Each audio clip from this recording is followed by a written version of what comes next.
Bueno, muy buenos días a todas, a todos, a todos. Nuevamente aquí en el curso, en nuestro curso de verano, estamos en nuestro cuarto encuentro. Muchísimas gracias por acompañar, por sostener este curso de verano, que prácticamente ya es un clásico en la escuela. Estamos, es la sexta oportunidad, digamos, que entramos en contacto con ustedes con cierta, cierta frescura, cierta ligereza que esperamos para un curso de verano, así como decimos siempre, no venimos en hojotas, pero más o menos, digamos, queremos entrar en un diálogo tranquilo, amable, fluido, con todos ustedes, a pesar de que a veces nos tocan temas que son más delicados, otros temas, digamos, más entusiastas. Hoy estamos un poquito también en esa dualidad, porque vamos a ir enfocando el tema central de este curso. Recuerdan que es defender la salud, honrar la vida, que significa algo como el derecho, digamos, el derecho a la salud. En este caso, además, tiene que ver con disfrutar, digamos, el máximo vital, o sea, toda la posibilidad, digamos, de lo que hoy llamaríamos, de todos los nombres que ustedes ya saben, y los políticamente correctos, lo que decíamos antes, ahora no decimos, y todo lo demás. A mí me gusta mucho trabajar el concepto de longevidad, digamos, porque en realidad lo que es real es que el periodo vital se ha extendido tanto, y siempre comento esto, digamos, también estoy en una edad que siempre comento lo mismo, que, digamos, yo he conocido una sola abuela, digamos, y mi nieto ha conocido 4 bisabuelos, digamos. Entonces, evidentemente convivimos, donde la gente dice, bueno, hay menos natalidad, es cierto, pero también es igualmente cierto que convivimos 4 o 5 generaciones, digamos, cosa que no ocurría en la historia de la humanidad, digamos, es absolutamente excepcional. Bueno, sobre esta lógica también lo que, digamos, planteamos es, por supuesto, obviamente, que cuando hablamos de longevidad también hablamos de calidad de vida, ¿no? O sea, que no solamente hablamos de años de vida, sino de calidad de esos años de vida, en un contexto donde, digamos, parecería redundante haber entrado en una lógica, bueno, defender la salud, honrar la vida, si no fuera porque hemos entrado súbitamente en algo que hasta pensamos que era una anomalía argentina, ahora resulta que es una anomalía mundial, digamos, que es algo así como, y mire, digamos, que se muera el que se tenga que morir, y enunciado que ya hemos escuchado de un expresidente, sorpresivamente, y también esta sensación, digamos, de que es como la puesta en acto del concepto de clase pasiva, y en consecuencia también cierta sensación de, mire, por si usted no se dio cuenta, usted sobra, digamos, para decirlo gráficamente, y cada miércoles, podríamos decir, volvemos a percibir lo mismo, digamos, hoy, no tenemos a Norma Pla, esto para las, podríamos decir así, para las generaciones más, con más recorrido, digamos, con más juventud acumulada. Solemos decir, digamos, recordemos a Norma Pla, digamos, cómo llegó a enfrentar a un ministro prestigioso en este momento, como era Domingo Cavallo, y alguna frase que trajimos de Norma Pla, porque verdaderamente fue muy interesante. Lo encaró en ese momento a Sofovich, que era una especie de el dueño de la televisión. Sofovich, Romay eran los dueños de la televisión argentina, cuando la televisión era casi el único medio de comunicación, no era como ahora, digamos, que tenemos radio, televisión, digamos, redes, etc. Lo encara y le dice, mire, toda la farándula tranza con el sistema. Digamos, esta es una frase que nos gustó traerla, porque lo dejó mudo en ese momento a una persona que no se caracterizaba por ser muda, digamos, lo desnudó, literalmente hablando, diciendo, digamos, no me venga a hablar de Cavallo. Ustedes en los medios de comunicación están reforzando todo el tiempo la política contra las personas mayores, digamos, que literalmente hablando, implementa este gobierno. Bueno, pasa el tiempo y ahora tenemos, digamos, una especie de menemismo express, donde nuevamente, digamos, toda la política pública dice, digamos, que hay personas que sobran. Pongámosle número, digamos, porque los números salieron casualmente ahora, digamos. Literalmente hablando, según el INDEC, digamos, podríamos decir así, 2.804.000, me acordé el número, 2.804.000 jubilados cobran la mínima. 2.804.000 jubilados cobran la mínima. La mínima significa, digamos, una canasta alimentaria y medio. ¿Sí? Quiere decir que, digamos, con el 75% del ingreso se compra la comida, digamos. Y con el 25% restante se vive, llámale vida. ¿Esto qué significa? Significa, ahí van los medicamentos que te sacan, digamos, ahí van los medicamentos que no te dan, ahí va, digamos, el alquiler que algún hijo te ayudará a pagar, ahí va, y ahí va, y ahí va, digamos. Entonces, ahí, digamos, hoy podríamos decir, en el orgullo que teníamos, llamémoslo así, en los buenos tiempos, donde quizá las personas mayores tenían el sistema de mayor cobertura sanitaria, digamos, de todas las otras edades, porque, digamos, estaban los jubilados, digamos, estaban los pensionados, o sea, había un sistema de cobertura de seguridad social extremadamente extenso. Hoy, digamos, esa cobertura, tanto jubilación como PAMI, significa un aparato de captura, que es, literalmente hablando, supervivencia, digamos. O sea, que esto es más o menos el 49% de todos los jubilados de la República Argentina. Casi la mitad de los jubilados de la República Argentina están por debajo de la línea de pobreza y apenas por arriba de la línea de indigencia. Digamos, legalmente hablando, digamos, ¿no? O sea, esto esto es INDEC, esto no estoy inventando nada, no estoy, si quieren, ni adjetivo, digamos, simplemente sustantivo, digamos. Así es hoy la propuesta, digamos, con un pronóstico más complicado, porque ustedes saben además que terminan las moratorias, digamos.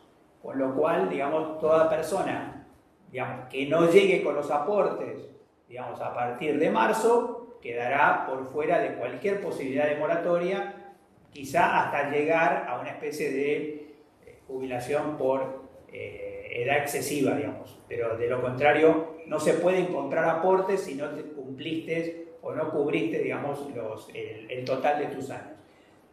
Yo, digamos, escucho con frecuencia expertos en jubilaciones, no quiero dejar afuera esto, porque me parece que es fundamental. Nosotros lo abonamos siempre con la idea de, digamos, determinantes sociales del proceso salud, enfermedad, atención, cuidado. Quiere decir, digamos, que esto no tiene arreglo por adentro de la salud, digamos, ¿no? O sea que esto tiene además que poner en escena, digamos, cuál es la política de seguridad social que la Argentina se está proponiendo en este periodo de gobierno, digamos, para decirlo así. Cierro diciendo, digamos, los jubilados y pensionados de la República Argentina no son cripto, luego no se juega con ellos, digamos. Esto es una estafa, lo digo así, así suavecito, digamos.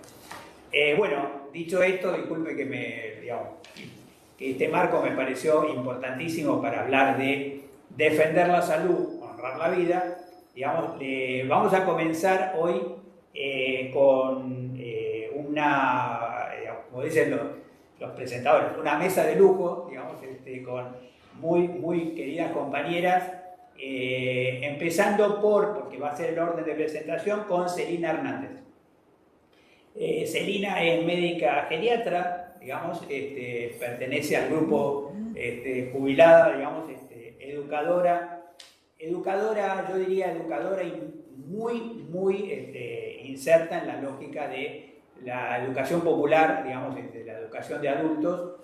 Nos ha ayudado en infinidad de proyectos en esta escuela, digamos, y con proyección, digamos, de estar mirando también la residencia de geriatría y gerontología que está en este momento, digamos, en preparación, digamos, naturalmente, digamos, lo pidió primero Mar del Plata, porque ustedes saben que es una ciudad con una proporción, digamos, de personas mayores enorme, digamos, y mucha gente incluso no es de Mar del Plata, sino mucha gente se va en su retiro, digamos, a Mar del Plata. Y vamos a estar, bueno, ella se describe como, y yo también, a ella como militante por la salud pública y por los derechos.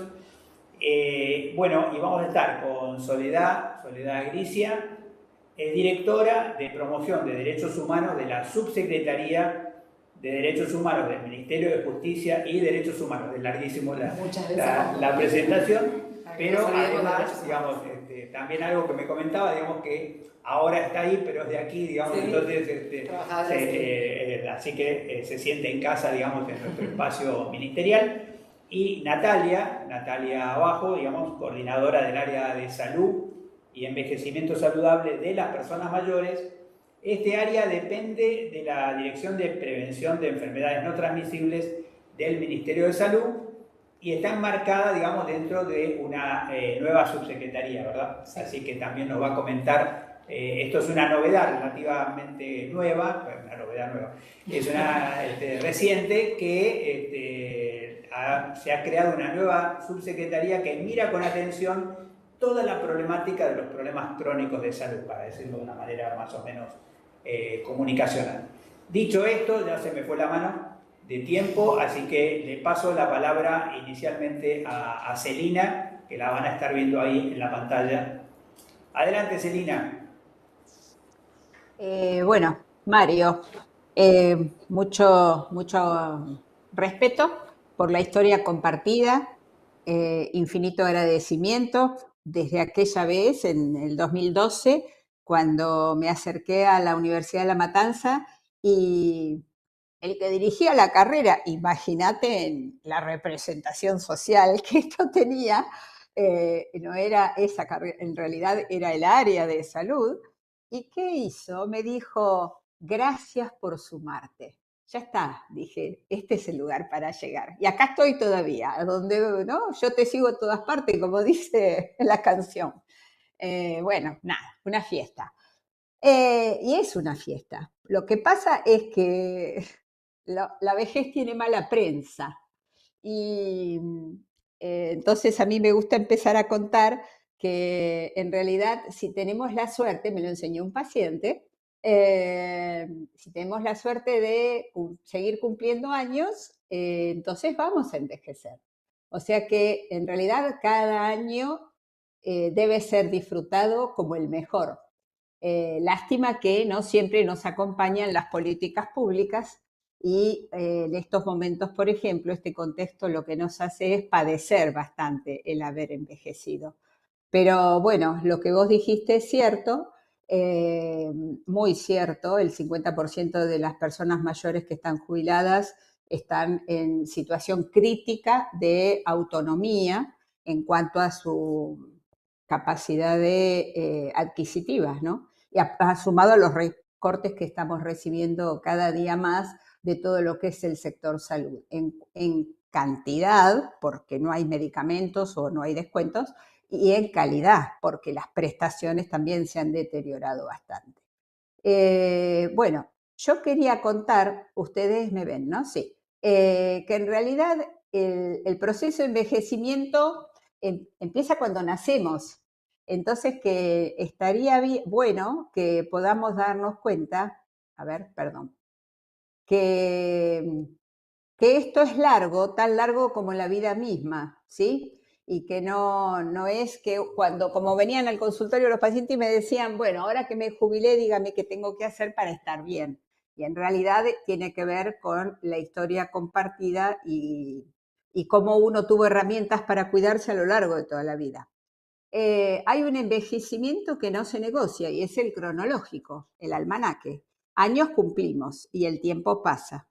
Y hay un envejecimiento que es biológico y que tiene que ver con el desgaste, no siempre asociado a deterioro, pero sí es importante que quede claro que los años que se cumplen es una máquina que, por ejemplo, con 70 años seguramente no se mueve con la libertad que se movía a los 10 años.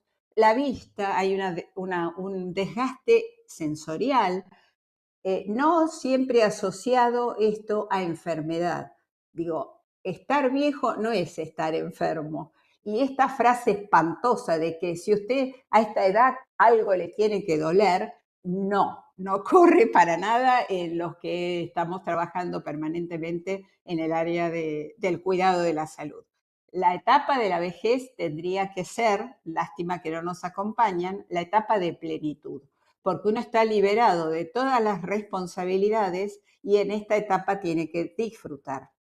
No estamos acompañados, pero hemos estado muy acompañados en lo que a mí me gusta llamar la década ganada, qué sé yo, bueno, porque yo trabajé con Mónica Roqué cuando era directora de la Dirección Nacional para Personas Mayores, para Adultos Mayores en aquella época, y la verdad es que se avanzó muchísimo en todo lo que fue políticas públicas, tanto en recuperar como mejorar y crear nuevas políticas. Así que esto es posible, no es una utopía, no es un sueño. Hoy es una pesadilla, pero por supuesto a mí, bueno, no existe. Yo estoy viciada por la entusiasmía y por supuesto para mí esto todo va a ser reversible a corto plazo. Entonces, volviendo, edad cronológica, no la neguemos, por favor, porque la verdad es que la mala prensa de la vejez tiene muchísimo que ver con lo que se ofrece todo el tiempo, el anti-aging. O sea, cumplís años, pero estás bárbara. Y el que no está bárbaro, ¿qué hace? Se suicida. No, estamos todos bárbaros, porque los que llegamos a los 70 años tenemos que festejar que hemos llegado. Eso ya es un muy buen motivo para seguir cumpliendo años. Así que la cronológica es un desafío, pero no significa que haya que negarla, hay que acompañarla. Y hoy por hoy el cuidado es el pilar fundamental para tener un envejecimiento saludable. Tiene que haber presencia y compromiso de las políticas públicas para que esto sea posible. La otra edad, la biológica, existe y se soporta. Y me gusta usar esa palabra porque estamos llenos de ofertas con posibilidades de seguir adelante con calidad. ¿Qué es un soporte? Algo que te acompaña, algo que te ayuda. Por ejemplo, anteojos, prótesis dental o implantes, audífonos, bastones. Cuando hablo de todo esto, mis amigos me quieren matar porque por supuesto son coetáneos. Bueno, pero no importa, esto te permite a vos seguir saliendo para ir a tomar un café con amigos, para poder escuchar mejor la televisión o la música que te gusta, para poder leer. Digo, no son mala palabra los soportes. Esto es más que valioso. Así que con lo biológico, vamos con los soportes. Nos soportan y les soportamos. No es fácil amigarse, a los nuevos recursos. Hay todo un duelo de la facultad perdida, pero no importa. Después uno se amiga cuando empieza a ver que gracias al andador puede seguir trasladándose a los lugares que desea.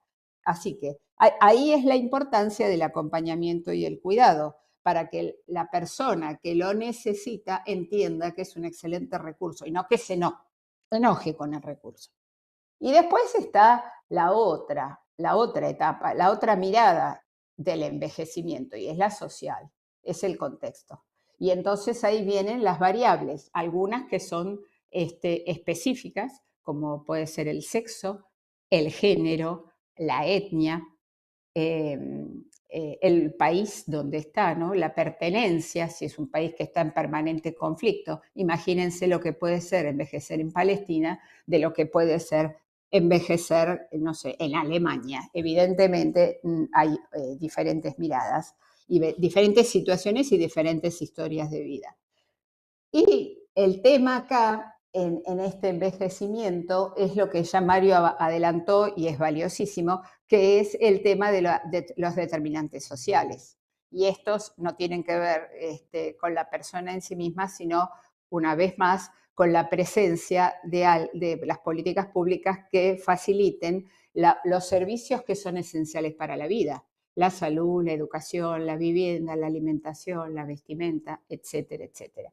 Así que, una vez más, refuerzo la palabra cuidado como esencial para esta etapa de la vida, que no es diferente de la otra etapa, que es los menores de 18. O sea, somos las dos etapas en las que necesitamos que alguien nos mire. No sé si hablé de más. ¿Cómo estamos, Mario? Vos sos el... Al contrario, Celina, muchísimas gracias. Digamos, una precisión televisiva, digamos, del manejo del tiempo. Sofobial, Sí, sofobial. tal cual. Bueno, trajiste lo menciono simplemente porque trajiste esa colación, una historia que, digamos, nosotros tuvimos la oportunidad, extrañísima, un privilegio, de constituir una carrera de medicina nueva y reparar algo que todo el mundo decía: es increíble que las carreras de medicina de grado no tengan ninguna reflexión sobre, digamos, sobre personas mayores, sobre envejecimiento. Así que, digamos, efectivamente, bueno, tuvimos la fortuna de contar contigo para armar esa cátedra, que incluso estudiaba aspectos de ciencias básicas sobre este envejecimiento que vos estabas comentando. Y también usamos una palabra que hay gente que se enojó, que se llamaba desgaste, digamos que es un término que usa Silvia Bleichmar, vinculada a los procesos de trabajo, que es jubilado, pero jubilado portuario no es lo mismo que jubilado universitario, ¿no? Entonces, digamos, lo que vos haces antes de la jubilación, digamos, tiene una pegada fuertísima. Y le decíamos en ese momento al entonces director del PAMI, ¿por qué en la República Argentina, con esta curva de población, no hay tantos geriatras como pediatras? ¿No? O sea, podríamos decir hoy, digamos, debe haber más o menos unos 10 pediatras por cada geriatra, digamos, y la inversión en geriatría, bueno, la que está ahora Celina ayudándonos a configurar, ojalá tengamos en algún momento el mismo peso y el mismo prestigio, digamos, de poder elegir la pediatría respecto a la geriatría.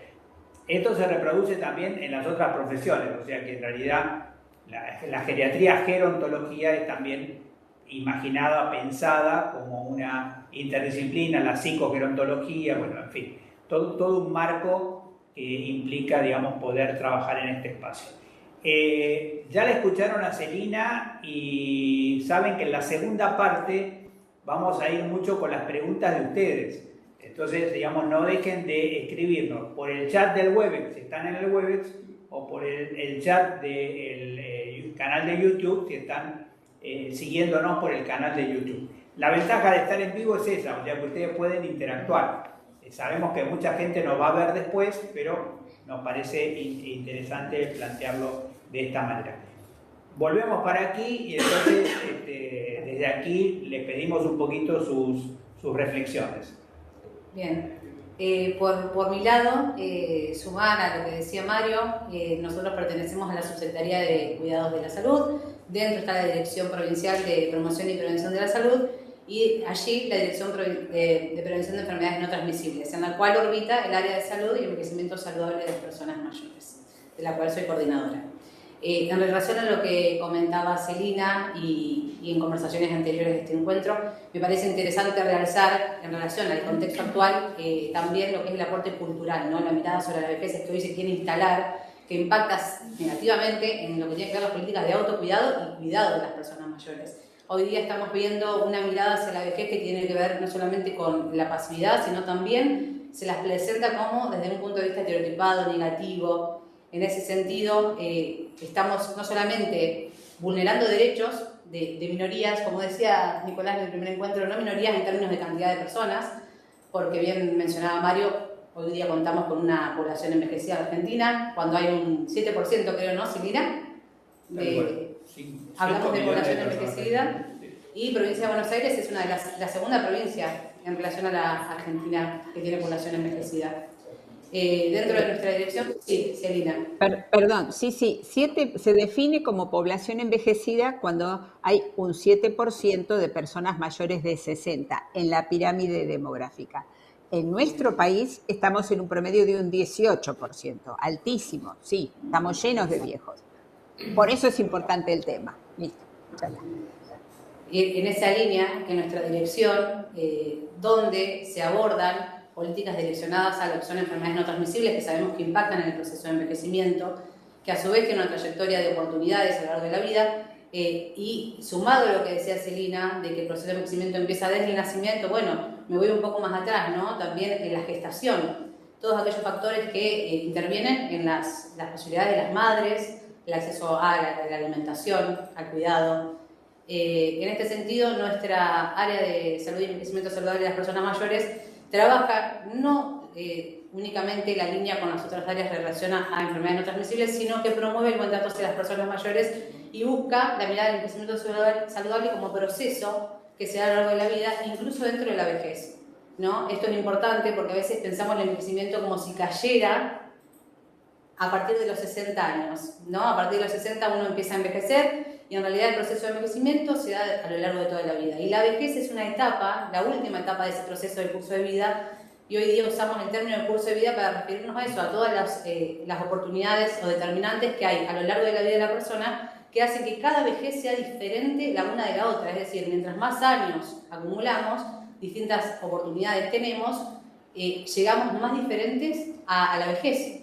Uno podría decir que en la infancia uno puede generar algunos rasgos comunes en relación a la infancia más temprana, pero en las vejeces eso no es posible. Entonces, un desafío para el sistema de salud es entender que un abordaje integral en relación a las personas mayores implica abordar disparidades muy grandes, desde personas mayores que tienen fragilidad, dependencia, otras personas mayores que tienen una buena salud, e incluso muchas personas mayores deciden post jubilación continuar trabajando, desarrollan muchas tareas informales. Hoy día se quiere instalar esta idea de las vejeces como pasivas, y bueno, no, muchas personas mayores deciden jubilarse, continúan desarrollando tareas laborales, muchas por necesidad, otras por decisión, ¿sí? Y también eso es importante en función del aporte que hace a la comunidad y a la familia, ¿no? El tema de la productividad está encarado solamente de la vista de lo económico, pero entendamos que hoy día todas las políticas que afectan a las personas mayores, si hay un corrimiento en la entrega de medicamentos, las personas mayores enferman, estamos involucrando también al resto de la familia como un diamante de cuidado, ¿no? Que debe proporcionar cuidados a personas mayores, como bien refería Celina, y esa persona que debe cuidar, por lo generalmente mujer, debe cesar su actividad laboral muchas veces. Entonces, en ese ciclo de pensar que solamente las decisiones afectarían a un sector de la población, en realidad afectan al entramado familiar en completo y a la sociedad en su conjunto. Porque bueno, también, perdón, más que me extiendo, entendiendo que no solamente envejecen las personas, porque el envejecimiento es individual, pero también es social. Las sociedades también envejecen y prepararnos o poder proyectar que ese envejecimiento lo podemos mirar de acá en adelante, nos permite planificarlo también de alguna manera. Entonces la idea creo de este encuentro también es entender que tenemos una rama de autonomía y una pata nuestra que es la decisión del día a día de todos nosotros, no solamente de las actuales personas mayores, para promover o prever un envejecimiento más óptimo que nos permita continuar contribuyendo socialmente. No sé si me fui demasiado. No, está perfecto.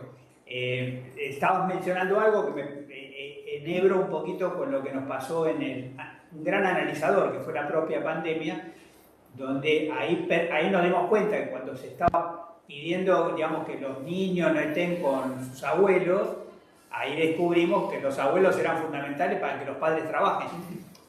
Con lo cual ahí vimos un hueco fuerte. Y una cosa así, lo recuerdo como una cosa media, si se quiere, digamos, humorística, fue el entonces jefe de gobierno de la ciudad que se le ocurrió prohibir la circulación directamente de las personas mayores, y eso incluyó a toda la Corte Suprema de Justicia de la Nación, digamos, con lo cual, digamos, no pudo sostenerlo mucho en el tiempo, digamos, porque se enojaron los jueces, digamos, y eso siempre es un problema. Sí. Vamos a pedirle entonces también un poquito a Soledad que nos encuadre un poquito en cierta manera en el marco de derecho, ¿verdad? Sí. Bueno, un poco mencionabas recién la pandemia, si bien hoy, bueno, mi referencia es la Subsecretaría de Derechos Humanos, donde tenemos un programa que se dedica a poder pensar el ejercicio de derechos y la promoción de derechos a las personas mayores. Un poco también la invitación hoy tenía que ver con contarles el espacio que tenemos en la provincia, que es la mesa, tiene un nombre largo también, Mesa Interinstitucional para el Abordaje Integral de las Personas Mayores. Un poco hoy estoy en representación de otras compañeras y de otros compañeros que son parte de ese espacio. ¿Y por qué menciono la pandemia? Porque en realidad la mesa surge un poco en ese contexto, allá por el 2019-2020, con Juan Canela, un compañero también de la casa que le estaba a cargo del área de fiscalización, y básicamente se sienta en mi oficina y me dice: tenemos que hacer algo, porque las personas mayores son uno de los grupos más afectados por la pandemia, los geriátricos, bueno, toda la cuestión que había que repensar, y ahí surgió la mesa. Así empezamos a llamar a compañeros y compañeras, en esto, bueno, que nuestro ministro ha mencionado como gestionar lo desconocido, bueno, qué hacer frente a esto, y ahí surge ese espacio de la mesa que funciona hasta el día de la fecha de modo ininterrumpido, y un poco también con lo que contaba Nati, con la idea de poder pensar las políticas integrales, ¿no? En esa mesa confluye IOMA, IPS, la Defensoría del Pueblo, Derechos Humanos, Mujeres, Comunicación, Desarrollo, Cultura y Salud, y todos los compañeros y compañeras que quieran sumarse, y nuestro desafío es pensar qué herramientas podemos hacer llegar a los territorios de un modo integral y con esta perspectiva de derecho, ¿no? Como hoy más que nunca, funcionar desde la pandemia hasta la fecha, esto de modo ininterrumpido, nos va también redoblando el desafío, porque por supuesto los contextos van cambiando, los escenarios van cambiando. Ya el año pasado, cuando tuvimos que pensar, bueno, qué hacer ahora, ¿no? Cómo nos vamos a enfrentar, cómo vamos a acompañar realmente a quienes están en los municipios y en los territorios, esto, en el cuerpo a cuerpo, en el día a día. Bueno, empezar a pensar como herramientas muy, muy concretas de acompañamiento, ¿no? Y de cuidado también en algún punto. Por eso también lanzamos lo que es la Red Bonaerense por los Derechos de las Personas Mayores, en las que participan 60 municipios. Tenemos 60 compañeros referentes de los 135, están por supuesto invitados todos, la invitación llegó a todos. Y es eso, es una red de contención, diríamos, en estos tiempos, donde encontrarnos, y eso de los 135 municipios, ¿no? Con eso, con distintas ideologías, pero sí con una convicción concreta, que es defender, sobre todo en lo que nuestro país ha sido, ¿no? Como pionero en lo que es la defensa de los derechos de las personas mayores.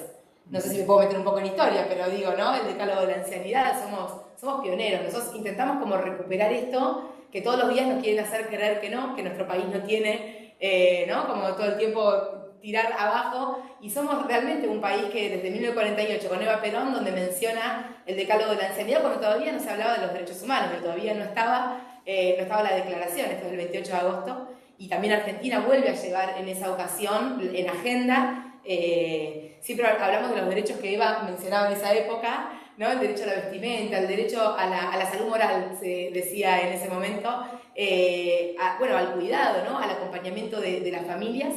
Y bueno, y después ahí también hablaba Celina de Mónica, en aquel momento con la convención, ¿no? Interamericana, cuando Argentina vuelve a sentarse como llevando ahí adelante la necesidad de tener una convención, que bueno, no fue mundial, eso también habla de un montón, ¿no? De la perspectiva que se tiene capaz en otros países sobre las personas mayores, pero en nuestro país y en Latinoamérica, la perspectiva que se tiene sobre los derechos y la población de las personas mayores como una necesidad ahí de cuidar sin sobreproteger, ¿no? Que ahí también hay una tensión importante para discutir, que el cuidado no significa hacer por el otro, sino brindar esto que también decía Celina, los soportes, ¿no? Cómo cuidar, cómo acompañar ese envejecimiento, y la mesa, en ese sentido, tiene un poco ese rol, ¿no? Con herramientas muy respetuosas de los territorios, pero que sí lleguen y que entre todos podamos construir un enfoque integral. No me quiero extender mucho más. Qué bueno. No, primero habías empezado con un muy querido amigo, digamos, pero también mencionar de esta época, digamos, para la provincia de Buenos Aires. Bueno, ustedes más o menos imaginan, digamos, lo que es, porque los conocen, digamos, las instituciones que habitualmente, alojan a las personas mayores que no tienen soporte familiar o que tienen una dependencia muy, de cuidadores y de cuidadoras que por otra vía podrían ser totalmente inaccesibles. Esas instituciones, solo la mitad de esas instituciones están reguladas por el Ministerio de de salud, digamos, por lo que sería el área de fiscalización, que ya es un montón en toda la provincia, porque algunos municipios tienen, digamos, habilitación municipal de esas instituciones. Bueno, en ese momento todo el equipo de la Dirección de Fiscalización se puso al hombro una alerta tremenda, porque estábamos mirando ya lo que estaba pasando en Europa con las residencias, digamos, verdaderamente una situación espantosa, digamos, que se dio en España, en Italia, en Francia, digamos, digo más, en Francia tuvieron que corregir las cifras porque al principio los fallecidos en las residencias no lo incluían en la mortalidad por COVID. Digamos, cuando sinceraron eso, digamos, cambiaron las cifras de mortalidad por COVID, a veces residencias enteras. Bueno, eso no ocurrió en la provincia de Buenos Aires. Y podríamos decir así, no fue magia, digamos, fue laburo. Digamos, fue un trabajo sistemático para que eso no ocurriera, digamos, y no ocurrió en la provincia de Buenos Aires por mucho trabajo activo para las condiciones, para preparar a las cuidadoras, para tomar todas las precauciones del caso. Así que efectivamente estamos en una situación. Y un pequeño detalle, ya me están haciendo marca el tiempo, un pequeño detalle, digamos, que me parece interesante de compartir.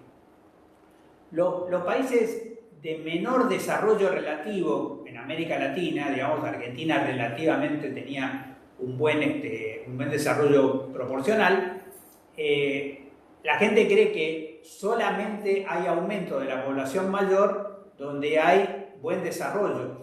Hoy estamos con fenómenos nuevos, que es el tema, digamos, de envejecimiento y pobreza. Y casi todas las estrategias que conocemos, digamos, geriátricas, gerontológicas, de la seguridad social, se han pensado originalmente para clase media, porque fue el sector que, digamos, que fue más claramente apareció como en el observatorio. Pero resulta que lo que muchos expertos están diciendo a nivel latinoamericano, que Argentina de todas maneras está muchísimo más preparada para este fenómeno demográfico que lo que está viviendo países como Brasil o como México, digamos, que se encuentran de golpe con un fenómeno de envejecimiento sin infraestructura, podríamos decir así, literalmente hablando, sin PAMI, digamos, como para poder enfrentar, digamos, la fuerte carga de servicios y de prestaciones que tiene esta etapa de la vida. Con este panorama general vuelvo a estimular preguntas porque vamos a hacer un intervalo. En el intervalo también seguimos con el chat abierto, así que, digamos, podría decir, de repente uno se ilumina, digamos, mientras cambia el agua del termo, digamos, y prepara otro mate, y ustedes nos van escribiendo a tiempo real, nosotros vamos sistematizando aquí, porque en la segunda parte vamos a estar reflexionando, pero ya no lo que traíamos de casa, digamos, sino lo que vaya surgiendo como consecuencia de los comentarios de ustedes. Tengo que pasar promos, tengo una parte de publicidad, tenemos chivos publicitarios. Está cerrando esta semana la inscripción a las diplomaturas. La escuela abre prácticamente todas las diplomaturas que tenía, menos la de APS y salud comunitaria, y en cambio sí abre la que el año pasado no se dio, que es la de equidad de género. Entonces, tengo diplomatura,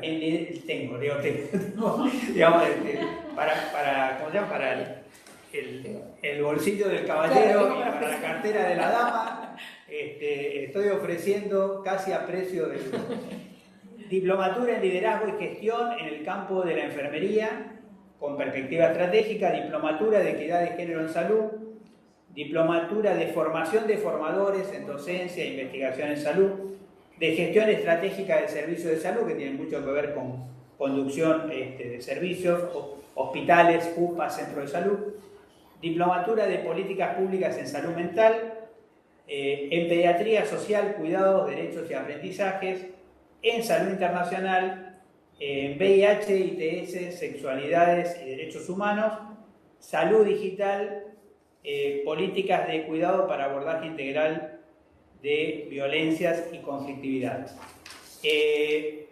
el curso superior en salud bucal colectiva, que aspira a ser diploma, el curso superior en medicina general, familiar y comunitaria, que está de todas maneras vinculado con la Universidad de La Plata, y el curso superior para enfermería en control de infecciones, un tema, digamos, simplemente para decirle, digamos, el tema control de infecciones tiene que ver, entre otras cosas, por eso tenemos un papa internado, digamos, para darle una idea, digamos, empezamos a escuchar por primera vez, digamos, polibacteriana, digamos, es la neumonía bilateral que tiene el Papa, digamos, así que imagínense ustedes de lo que hablamos. Otra cosa es, pero se lo comento al regresar, vamos a comentarle un poquito más sobre la idea de un observatorio social que tenemos también lanzado como para ir viendo los daños, incluso para esta etapa de la vida.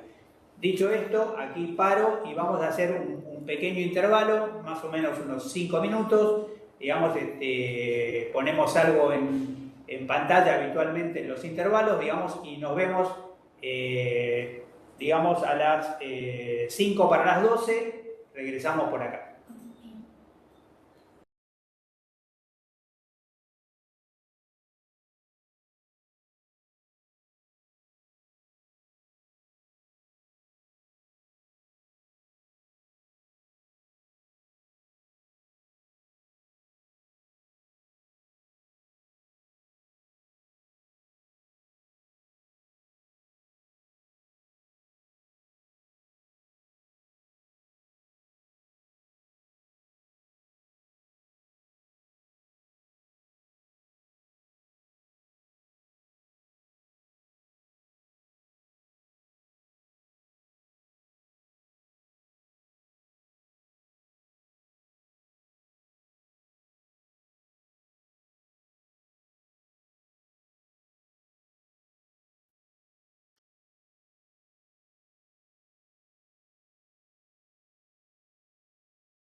mierda, come.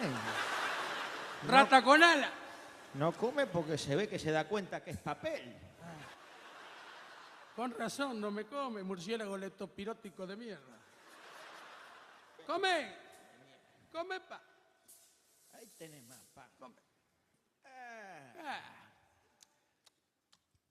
¿Qué día es hoy? ¿Se puede saber qué día es hoy? ¡Sábado! Estás en pedo. Ma. Domingo. Seguro, domingo está, que vivo, pero qué fecha, qué número, what a number, qué... 30. No, 30. más. Tiene que ser más. 31. Mucho más, estamos hablando de mucho más. 32. Seguro, 32, domingo 32 de otoño, si la memoria no me falla. No te puedo creer, domingo 32 de otoño yo tenía algo que hacer. ¿Qué tenía que hacer? ¿Qué tenía que hacer? Hoy voy a conocer al novio de mi nieta. No. ¿Cómo será? Seguro. Tranquilo. Ustedes se ríen porque no es el novio de la nieta. Ustedes, mirá, anda a saber con qué me cae. A mí que elija lo que quiera el novio de ella mientras no me caiga con un flogger. A ver. Porque flogger uruguayo es lo mismo que surfista boliviano, o sea, no...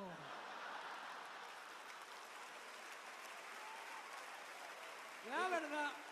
Donde le dé al Facebook y al Twitter, ahí está perdido, es peor que le dé a la pasta base. ¿Cómo será? ¿Cómo será el novio de mi nieta? Lo importante es que sea una buena persona.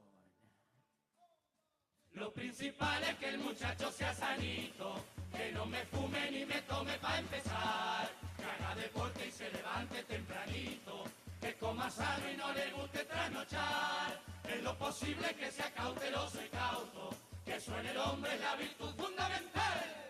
Si no es así, que por lo menos tenga un auto, Porque la nena está aprendiendo a manejar. Si es por pedir, yo pediría que sea lindo, pa' que los hijos salgan lindos como él. Y si no es lindo, por lo menos que sea bueno. o por lo menos tenga un padre coronel. Si es bien blanquito, Si es bien blanquito, si es bien blanquito habrá que conocer los suegros.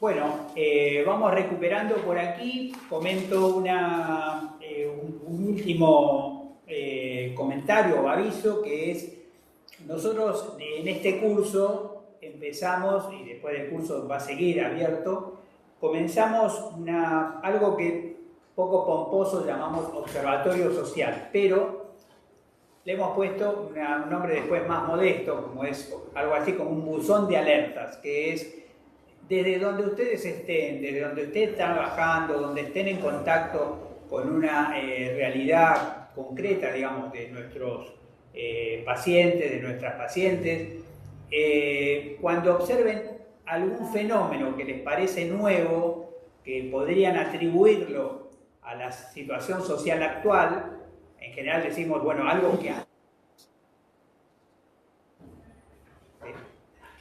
que antes no pasaba y ahora les parece que empezó a pasar, estamos abriendo un buzón de alertas donde estamos recibiendo, la semana pasada ya estábamos arriba de 50 comentarios, la mayor parte de ellos, como es esperable, alertas de salud mental, o sea, fenómenos porque nosotros que hemos tenido, no sé si el privilegio de haber vivido varias crisis, sabemos que las crisis son de formas múltiples, polimorfas, podríamos decir así. Entonces, cambian el síntoma, digamos, va cambiando el síntoma, va cambiando el emergente, que habría que monitorear particularmente como consecuencia de esto. Digo algo que es hoy muy visible. O sea, personas que cuentan, yo fui a la farmacia y vi una persona mayor que se acercó y tuvo que decidir qué se llevaba y qué no se llevaba. Porque, bueno, es una forma de vivir eso, digamos, nos agrega ese comentario a un buzón de alerta. Ese buzón de alerta se llama Observatorio Social. .ff, tiene que ver con Floreal Ferrara, digamos, que tenemos acá atrás. Observatorio Social.ff@gmail.com.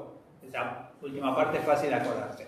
Observatorio Social, todo junto, .ff@gmail.com. Y venimos sistematizando, o sea, le vemos a ustedes que sean un poco como corresponsales, como observadores de situaciones que les llame la atención, digamos, de está pasando esto que nadie está mirando, cosa que pasa con cierta frecuencia, digamos, presten atención a tal cosa o a tal otra cosa. Bueno, está abierto entonces sin límite ese buzón. Tengo una pregunta que es ¿a qué etapa vital se hace referencia cuando se habla de personas mayores? Digamos que si estamos hablando de algo demográfico, ¿de qué estamos hablando? O sea, a partir de qué etapa vital se comienza a trabajar con las medidas de cuidado para el envejecimiento y por qué a esas edades. Bueno, flor de pregunta. No sé si alguien quiere empezar con esta y después paso a la siguiente. Bien. Sí, aporto, quizás. Dale. ¿Sí? Dale. Perdón. Y me complementás, Celina, porque sos la experta. Como la vejez es una etapa dentro de etapa es como que muy segmentada. Pero bueno, es la última parte de un continuo, que es el envejecimiento que se da a lo largo de toda la vida. Entonces, las acciones para lograr un envejecimiento saludable siempre deben darse a lo largo de todo el curso vital.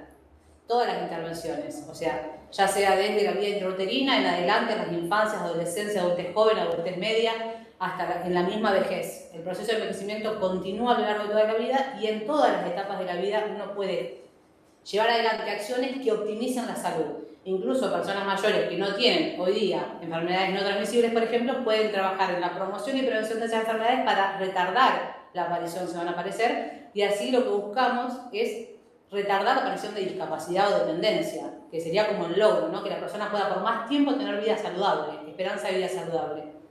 Y nosotros, en base a nuestra convención, consideramos persona mayor a partir de los 60 años. Antes de pasarle a Celina, le agrego otra que le va a entusiasmar.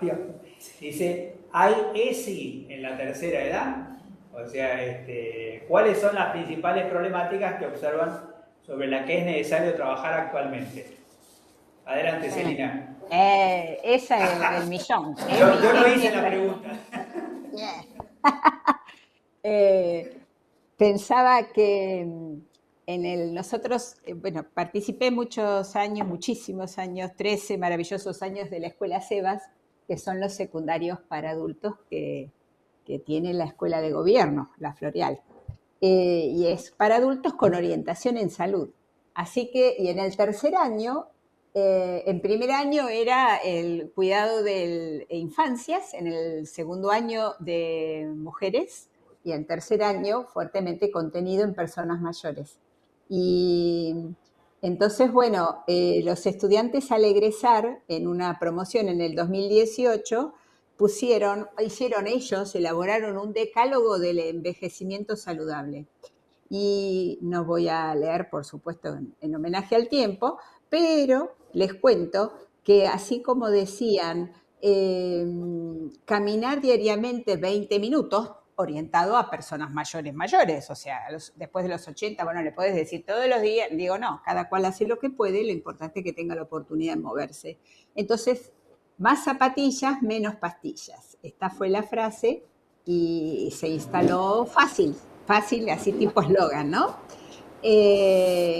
Después otra era comer de todo un poco.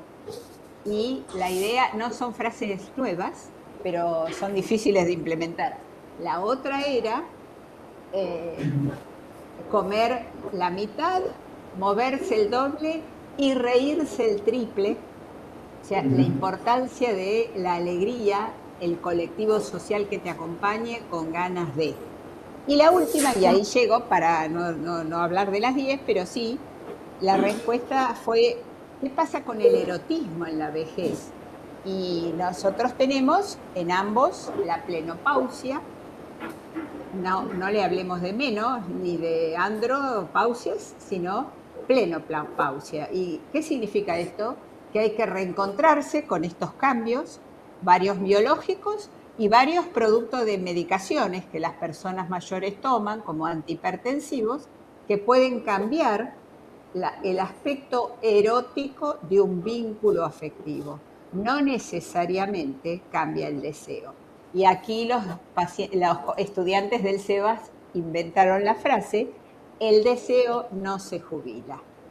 Nosotros lo que tenemos que pensar es que se recicla y que bajo ningún punto de vista hay que olvidarse que uno tiene y ejerce su sexualidad y su erotismo, porque este deseo persiste.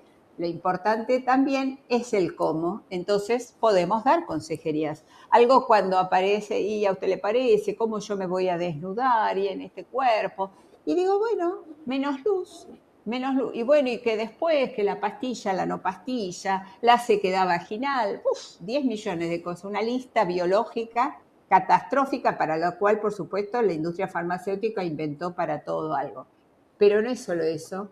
Hay que erotizar a través de las caricias, que renazca esta cuestión del diálogo de a dos y que se pueda decir o demás, no sé, ya no me meto en eso tampoco, pero el diálogo que diga qué es lo que yo deseo, qué es lo que me hace bien, cómo quiero que sucedan las cosas, y esto alivia muchísimo la tensión. En la medida en que alivia y no tenemos el deber ser del coitocentrismo, seguramente esto va a ser con un final feliz, porque es un encuentro de a dos, no un desencuentro de exigencias difíciles de sostener. ¿Puedo pasar bueno, sí, claro. Acá tenemos también un chico. Sí, no, porque en la mesa tenemos un newsletter que se llama Mayores Cuidados, que se lanza cada 3 meses y hacemos una difusión, es como un boletín de información, y justo el de este mes es sobre género y diversidades en las personas mayores. Ahí la editorial la escribió Martí Latrubese, que ella es directora en el Ministerio de las Mujeres, pero además ese newsletter salió de haber participado en algunos municipios donde contaron experiencias de talleres sobre sexualidad y género con personas mayores, y un poco también retomamos esas experiencias. Así que nada, después lo podemos también sociabilizar para que lo compartan, porque es un material de información y nada, me parecía que aportaba. Es un tema que estamos conversando. Y el tema de, o sea, no dejar afuera incluso, digamos, la prevención vinculada a las infecciones de transmisión sexual. Exactamente. Porque a veces la política pública también se compra el cuento de que no hay sexualidad en esa edad y no hay políticas de comunicación social, de prevención. De hecho, los compañeros de VIH, digamos, tienen registro de esa situación. Exactamente. Lo que nos contaban chiquito en un municipio era que habían programado talleres diversos de distintos temas para personas mayores, y una enfermera dice, bueno, yo voy a dar uno sobre sexualidad, creyendo que no se iba a anotar nadie, y para su sorpresa la mayoría de las personas mayores se anotaron en el de sexualidad y tuvieron que ahí repensar también cómo estaban pensando las políticas públicas municipales. Por eso me parece interesante, ¿no? Bueno, este es más amplio, que habla un poco de las barreras, ¿no? O sea, Alicia dice, fundamental generar un hábitat inclusivo para las personas de edad avanzada. Ejemplos, ciudades con veredas apropiadas, hogares con artefactos apropiados. Esta sería un comentario, pero también puede tener un giro de pregunta. ¿Qué estamos haciendo en este sentido, no? Ahí podemos, dale, por favor. Podemos sumar. Nosotros desde nuestra área desarrollamos hace 2 años una guía con recomendaciones para hacer una vivienda habitable para todo el curso de vida. Esas recomendaciones son de qué manera podemos acondicionar el espacio sin generar mucha inversión económica, porque lo pensamos accesible a todo el mundo, para que esa vivienda disminuya las barreras que pueden llegar a ocasionar caídas o dificultades en el tránsito de la persona mayor, dado que la mayoría de las caídas se dan muchas veces en algunos espacios de la casa. Así que bueno, está disponible también, después lo podemos socializar. ¿Está en el newsletter de este mes? Sí, está también en ese newsletter. Ahí apelo un poquito a lo que le había dicho antes respecto a digamos, en envejecimiento y pobreza. Casi nunca cito al Banco Interamericano de Desarrollo, pero tiene una frase muy inteligente que dice, las sillas de ruedas no funcionan en el barro, ¿no? Y es importante esto, porque en muchas recomendaciones nosotros decimos, bueno, no sé, amplíe la puerta del baño para que entre la silla de ruedas, sí, pero digamos, en las viviendas populares no es ninguna tarea sencilla adecuar la vivienda, digamos, a circular con una silla de ruedas. Entonces, por eso le decía, muchísimas estrategias que tenemos funcionan mejor en clase media, con el equipamiento de las clases medias, para que, digamos, en los sectores populares. Pero hoy el envejecimiento también es de los sectores populares. Y este es un desafío gigantesco para los países, para la Argentina también, por supuesto. Sole dice, me parece muy interesante trabajar la perspectiva de desgaste y envejecimiento y en ese marco pensar las políticas integrales de cuidado y de apoyo. ¿Sí? Yo voy leyendo y ustedes agarran la que les parece más pertinente. Nancy dice que esta frase, debemos honrar la salud, la vida y a nuestros mayores, digamos, o sea, le agregó a la consigna, digamos, ese comentario. Y lo otro, me parece que era Ángel el que nos decía que, o sea, les comento acá a las compañeras que como estuvimos con una perspectiva de bioética, el encuentro anterior quedó flotando una frase que decía, no se trata tanto de muerte digna, sino de vida digna hasta la muerte, ¿no? Es decir, que de alguna manera rompe la idea de que, digamos, en los últimos 5 minutos vos vieras qué digna, digamos, la muerte, digamos. Es otra lógica, digamos, pensar vida digna hasta la muerte. Lo levanta también Ángel, y bueno, si tienen algún comentario sobre estas, que son preguntas-comentarios, por eso no las individualizo, digamos. Me parece que en una cosita de Celina, que quiero retomar también lo que vos decías de la alegría, ¿no? Cuando decías explicar la alegría, qué interesante retomar también ese concepto en función de la vida digna, porque también en esta época, este recorte, ¿no? Es como todos los espacios que tienen que ver con la cultura, con la recreación, empiezan a ser vistos como no necesarios, ¿no? Es como, bueno, eso es un malgasto del presupuesto, por decirlo, ¿no? Digo, a nivel nacional, por supuesto, estos discursos, y qué interesante volver a repensar, ¿no? Nosotros también con la mesa hemos participado en algunos lugares donde las murgas, hablamos recién de las murgas, ¿no? Agarrate, Catalina, las murgas de personas mayores, las comparsas, esos lugares de encuentro, también pensando en los barrios populares, ¿no? En las posibilidades, pero qué necesidad de fortalecer también esos espacios de encuentro y de alegría que sin duda son parte, ¿no? de la vida digna, digo, ¿no? Y es en un momento en el que parece que eso nada, se pone como en cuestión. Nada, quería como hacer esa reflexión. Y tomando lo que decía Mario anteriormente, desde la mesa también, casualmente el día de ayer tuvimos una actividad, no recuerdo quién fue la persona que trajo eso de quizás ver la necesidad específica, y un poco hacemos eso también, tratamos de llegar a los municipios y de escuchar cuáles son las necesidades específicas en cada espacio y a partir de eso repensar cuáles son los abordajes integrales que desde la mesa se toman, se debaten, e incluso hoy estamos en el camino, bueno, Sole lo puede explicar un poco mejor, de promover o traccionar la construcción de los consejos consultivos de personas mayores en los municipios para repensar un consejo provincial también en algún momento, que lo que hace básicamente es contar con la participación activa de las personas mayores dentro de la toma de decisiones, dentro de traer aquellas necesidades que ellos mismos y ellas mismas pueden llegar a circunscribir en el ámbito del envejecimiento y la vejez. Sí, Celina, adelante. Antes me parece que a alguien le quedaba la inquietud de como la necesidad de definir cuándo se es una persona mayor. Y bueno, es algo que aparece siempre, ¿no? Que no sé si es alguien que quiere sentirse incluida o en realidad tener el alivio de, me falta mucho y todavía no me toca, qué sé yo. Pero bueno, hay un punto de corte que es un artefacto social que organiza, digamos, lo que significa el periodo de ser una persona económicamente activa a pasar a ser una persona que no va a ser aportante a través de ser fuerza laboral. Entonces, ese punto de corte en países en desarrollo son los 60 años y en países más desarrollados va creciendo, pero hoy es 65. Existe la convención y está definida. En todos los países, en realidad, se considera que mayores de 65 están en la categoría de personas mayores, independientemente de su organización en cuanto a la categoría laboral.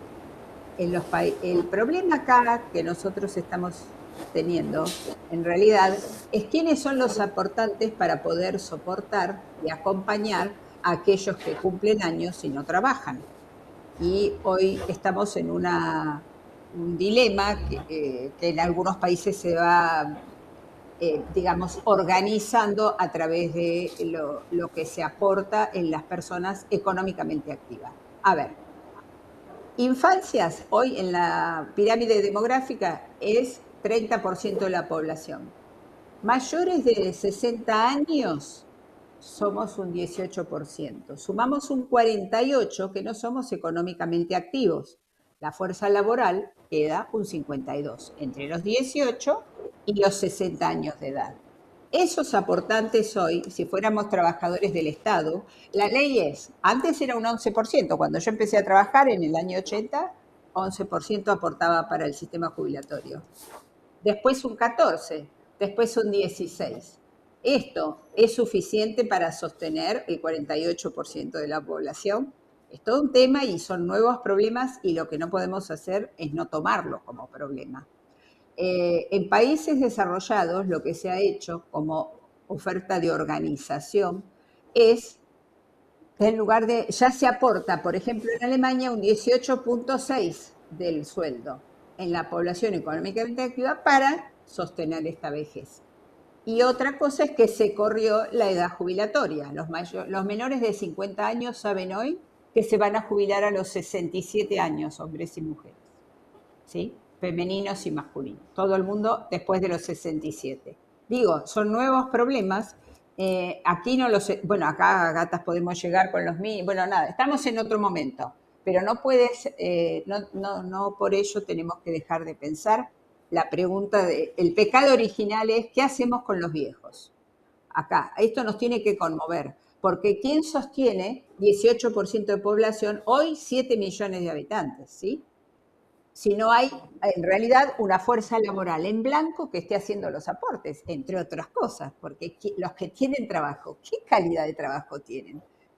Bueno, nada, me parecía que es algo que no puede faltar en el día de hoy, porque esto no hay que romantizar, qué lindo, tenemos tiempo libre, estamos sanitos, todos contentos, que es cierto y esto tiene que ser pensado y lo estamos haciendo y las políticas públicas acompañan, pero además, ojo, Ministerio de Trabajo, ¿qué hacemos con los viejos? ¿Cómo hacemos?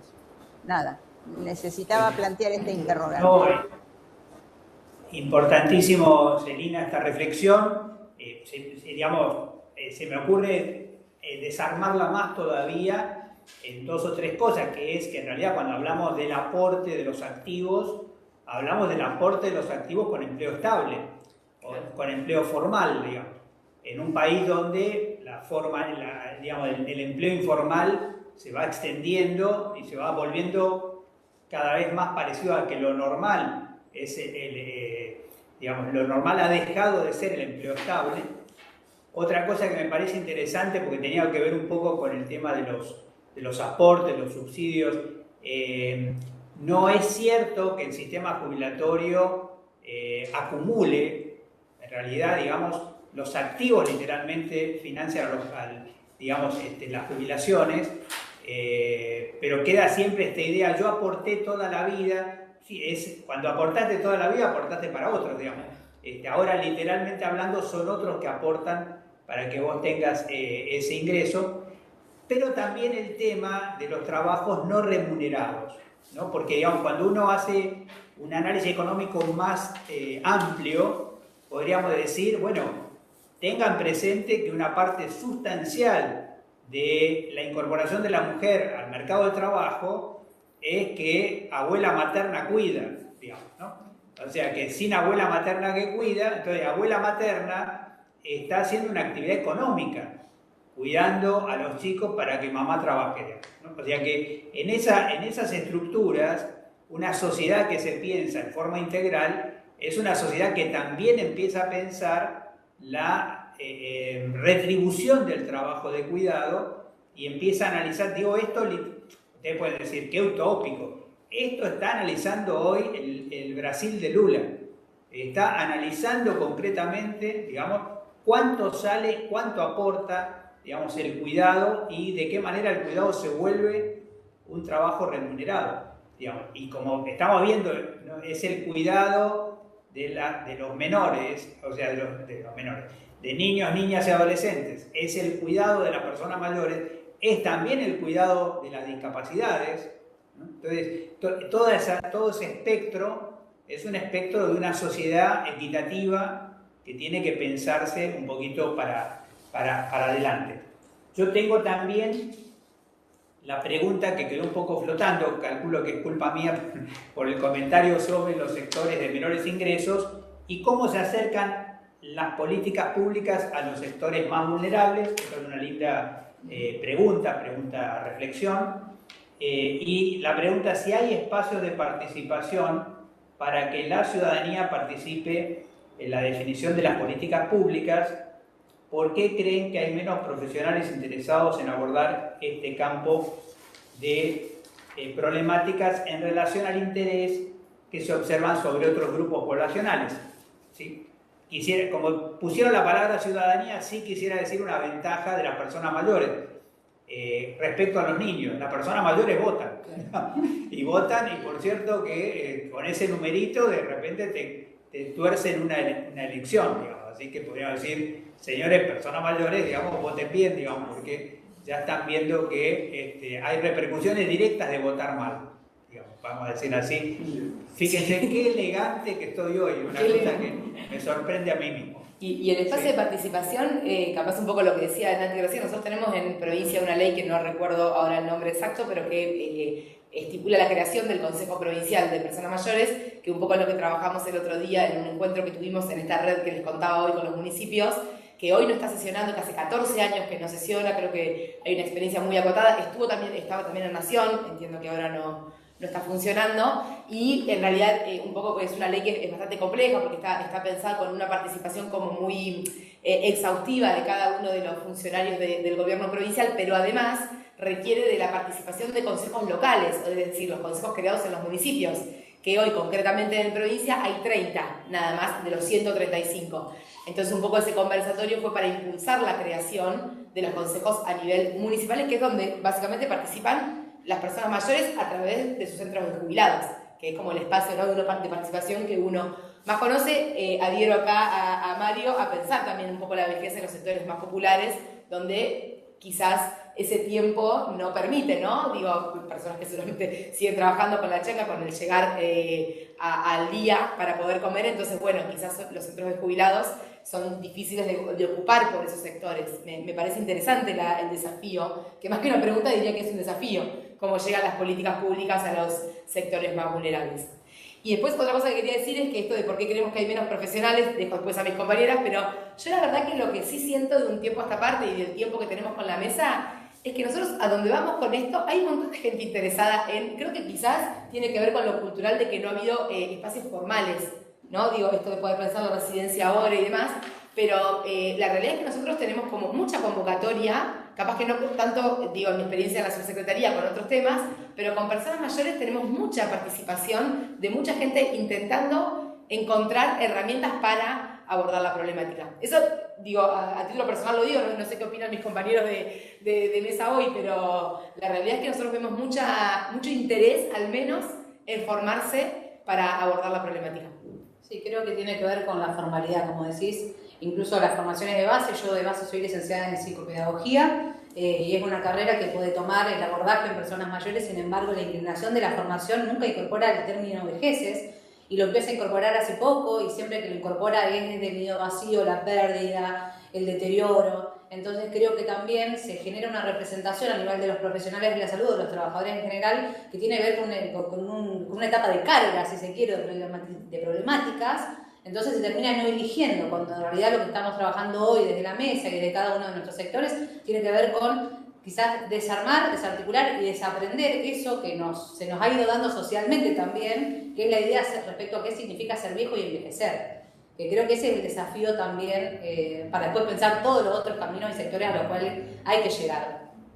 Estás poniendo también sobre la mesa un tema que a partir de lo que comentás me parece que es bueno ponerlo también en la estructura, que es el tema, estamos hablando de sexualidad, estamos hablando de, digamos, dimensiones de la vida que uno no asocia automáticamente con esta etapa y digamos, no quiero dejar de mencionar en esto el aprendizaje, porque digamos, nosotros tenemos afortunadamente algunas universidades que tienen una estrategia, digamos, de universidad abierta, donde hay muchas personas mayores que con ese tiempo libre que señalaba Celina, dicen, esta es mi oportunidad de estudiar, digamos, esta es mi oportunidad de completar la secundaria, esta es la posibilidad de estudiar ese idioma que nunca antes siempre tuve pendiente el deseo de estudiarlo, o también se comentó el tema de la expresión artística, y cada vez que una universidad o una institución educativa abre un espacio de formación, la respuesta también es muy notable, digamos, de que tampoco se pierde el deseo de aprender, hablando de los deseos que no se pierden, digamos, entre las personas mayores, digamos, ¿no? Incluso algunas experiencias que uno tiene, digamos, desde que se jubiló trabaja más. Han escuchado cosas como esta, ¿no? O sea, que es todo lo contrario de lo que uno se imagina. Ahora descansa, digamos. Descansa nada, digamos. De repente, se jubiló, ahora puede cuidar más al nieto, digamos. Ahora puede, o sea que, digamos, a veces uno no se jubila en defensa propia, digamos, para decirlo literalmente. Esta es una pequeña confesión. Adelante, Celina. Perdón, gracias. Te cuento que venimos en realidad de dos comentarios contrapuestos tan contrapuestos. Tenemos un presidente que nos cataloga de viejos meados y tenemos gente que se educa y en el SEBAS puede generar la frase el deseo no se jubila. Entonces, digo, acá venimos de este lugar, viejos meados. La vejez tiene muy mala prensa. La vejez va asociada a deterioro, a desgaste, a pérdida de funciones, a duelos. Envejecer es una suma de duelos. Y resulta que en realidad lo que podemos hacer, que no es que no sea cierto que uno ha tenido muchas pérdidas a lo largo de la vida, pero también es cierto que lo que le queda por vivir es la mejor etapa de su vida, porque está despejado, o así debería ser, y para eso trabajamos todas las que estamos en esta mesa, para que sea un espacio de plenitud. Y para coronar, creo que es importantísimo que se sepa que justamente la Declaración de los Derechos Humanos de las Personas Mayores de julio del 2015 es esto, el derecho a participar, la autonomía en las decisiones, la intimidad, la privacidad, son todos derechos de enunciados particulares que son muy, muy aplicables para esta etapa de la vida porque sistemáticamente son vulnerados. Y esto que dice Mario de la abuela cuidadora, ahora que te jubilaste tenés tiempo, concretamente se llama colonización del tiempo libre. O sea, lo que ocurre es esto, que ahora como vos tenés tiempo, yo puedo hacer lo que quiero y vos me vas a ayudar. Digo, esta cuestión familiar hay que tenerla clara y eso viene muy bien lo que las compañeras plantean que están trabajando en territorio, de hecho yo lo hago desde la Universidad de Mar del Plata, es esto de situar a la persona mayor en su lugar de derecho a la vida, ¿sí? No de empezar a llenar casilleros para que los demás tengan mejor vida. Esto hay que pelearlo, porque es la profecía autocumplida. Toda la vida te dijeron que tenías que cuidar. Entonces, cuando te jubilás y no tenés a quién cuidar, decís, ¿y ahora qué hago? Y trácate, rápidamente te ubican en el lugar de cuidadora otra.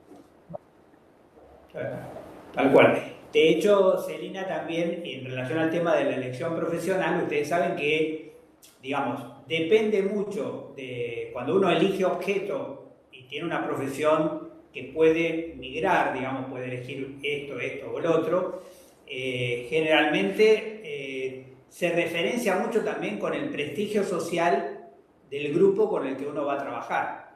digamos. Es decir, que digamos, pensaba, digamos, en la psicopedagogía, por ejemplo, una experiencia que hicimos en su momento en Córdoba, digamos, en el Instituto Cabret, que ahora es Universidad Provincial en Córdoba, donde le pedían asesoramiento al instituto para temas vinculados, digamos, a problemas de aprendizaje laboral, digamos, y de alguna manera no se conseguía, digamos, estudiantes que quisieran sumarse a ese proyecto porque tenían visualizado el aprendizaje muy fuertemente con las primeras etapas de la vida.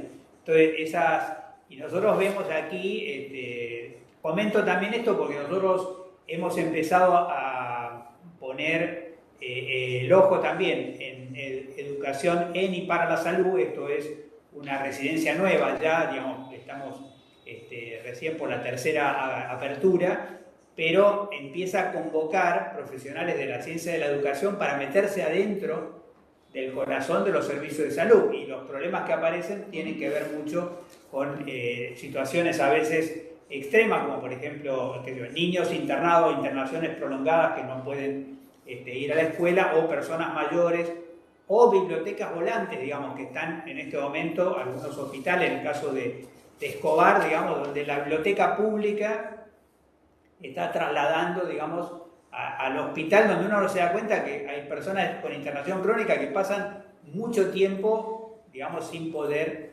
aprovechar esa experiencia. Quería también comentarles, digamos, que la perspectiva, digamos, de, ¿cómo decirlo? Lo provoco a lo mejor de esta manera y ustedes me dicen si lo perciben así también. Hay cierta tentación, algo así como que la sociabilidad de las personas mayores tiene que ser con otras personas mayores. Sí. O sea que, digamos, que termina inhibiendo algo que es fundamental, digamos, que es la comunicación intergeneracional. Me viene un poquito a la memoria un proyecto que andaba por el NEA en su momento, que era algo así como los abuelos cuentacuentos, digamos, donde aparecía un rol, donde, claro, el abuelo cuentacuentos se lo contaba a los niños, digamos. Entonces, ese puente, esa relación, digamos, y el impacto, lo he vivido hace relativamente poco, el impacto que produce un niño que ingresa a una residencia de personas mayores. Digamos, cambia todo el clima de la residencia, que alguna visita llegue con un niño, digamos, y el niño juega, digamos, se pone a jugar, digamos, y dinamiza toda la sociabilidad, que a veces, digamos, el tema empieza a ser un poco agobiante. Personas mayores solo hablan, socializan con otras personas mayores. Sí, y aparte lo importante de ese sentido es que promover la solidaridad intergeneracional es una meta también para generar un envejecimiento saludable. No solamente porque existen esas ideas o representaciones generalizadas respecto a las personas mayores, sino que las personas mayores también las tienen respecto a los más jóvenes. Entonces a veces ese acercamiento no se da de una parte a la otra y de la otra a esa parte tampoco. Entonces, generar propuestas en ese sentido puede colabora necesariamente en el envejecimiento saludable, no solamente de la persona, sino de la persona joven. Sí. Comentaba, me vino a la cabeza también el tema de que en la universidad es cierto que a veces hay cursos especiales para personas mayores, pero es un brutal impacto cuando una persona, digamos, una persona mayor decide iniciar una carrera, digamos, y se pone a estudiar par y par con compañeros que de repente tienen, digamos, 40, 50 años de distancia, pero produce una especie de enriquecimiento de las dos partes, digamos, cuando personas mayores se incorporan a cualquier sistema educativo. Adelante, Celina. Quería contar experiencias de instituciones de larga estadía, donde, por supuesto, la persona mayor está en un grado de dependencia que amerita ser cuidado las 24 horas, 24/7. Entonces, vive en ese lugar y, por supuesto, tiene cuidadoras. Entonces, una de las estrategias para que esto fuera vivido más de manera familiar era que las personas que cuidaban a los mayores llevaban a sus hijos una vez por mes al trabajo para que los hijos vieran dónde se desempeñaba laboralmente su mamá o su papá y para que las personas mayores institucionalizadas pudieran conocer un poco de la historia de las personas que las cuidaban. Porque llegaste tarde, o por qué no dormiste, o te veo más delgada, o qué pasó, no pudiste, tenés algún problema, o no, o solo exigir sin poner en contexto a la persona que llega a trabajar con su bagaje de problemas. Esto mejoraba, pero rotundamente, el vínculo.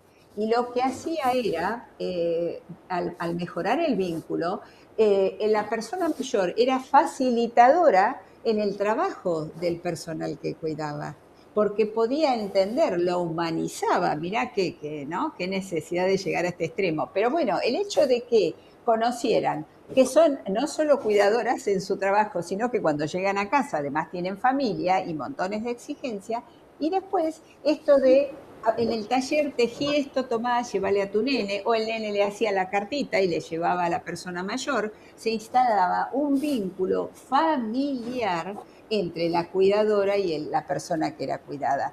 Eso enriquecía muchísimo cualquier tipo de convivencia. Tal cual.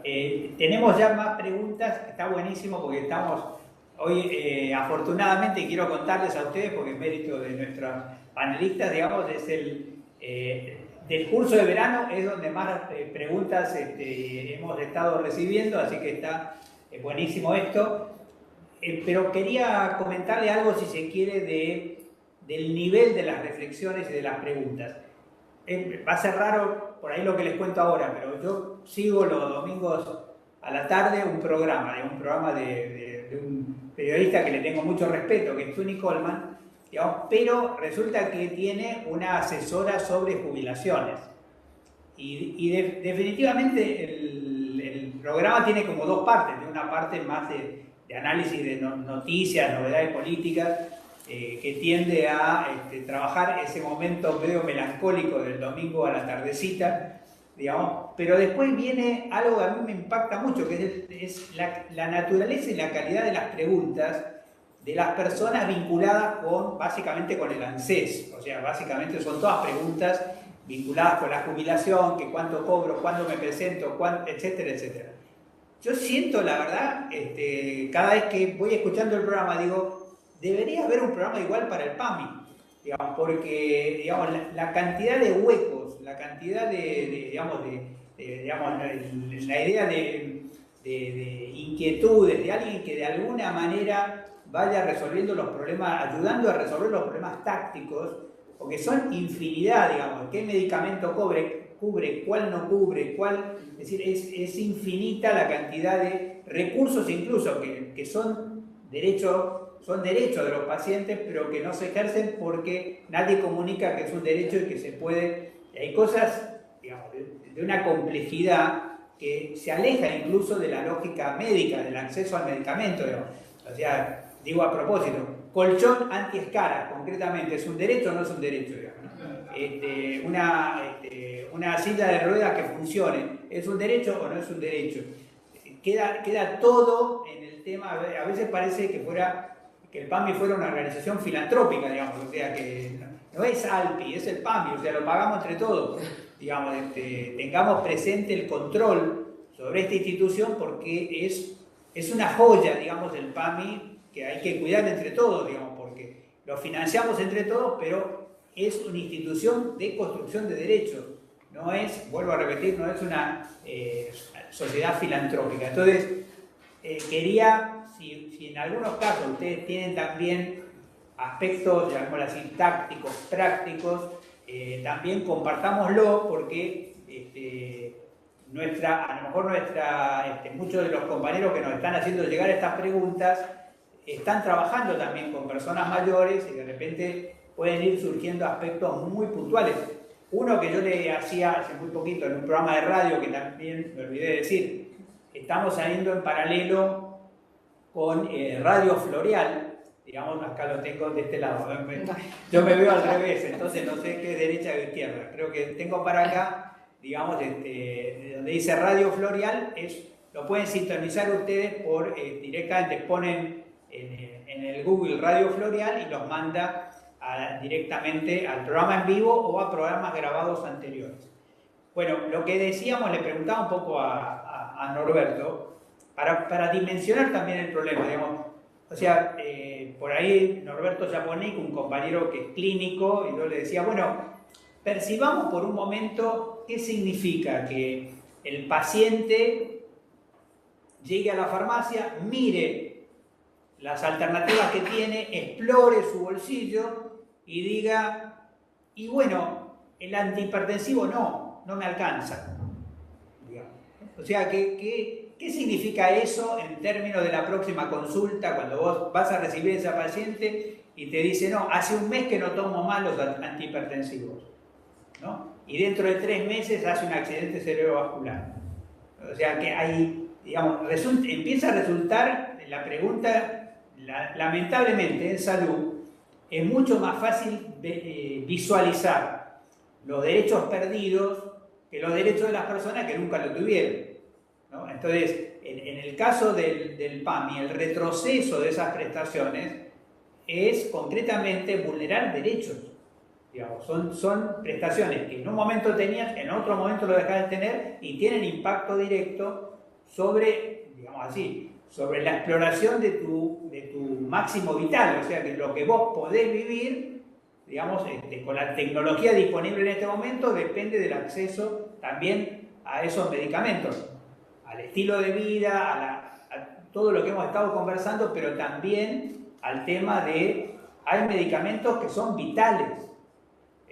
Yo no quiero cambiar mucho el tono de lo que venimos intercambiando acá, pero lo voy a poner en otro país, quizás nos resulte un poquito más reflexivo y tolerable para pensarlo, digamos.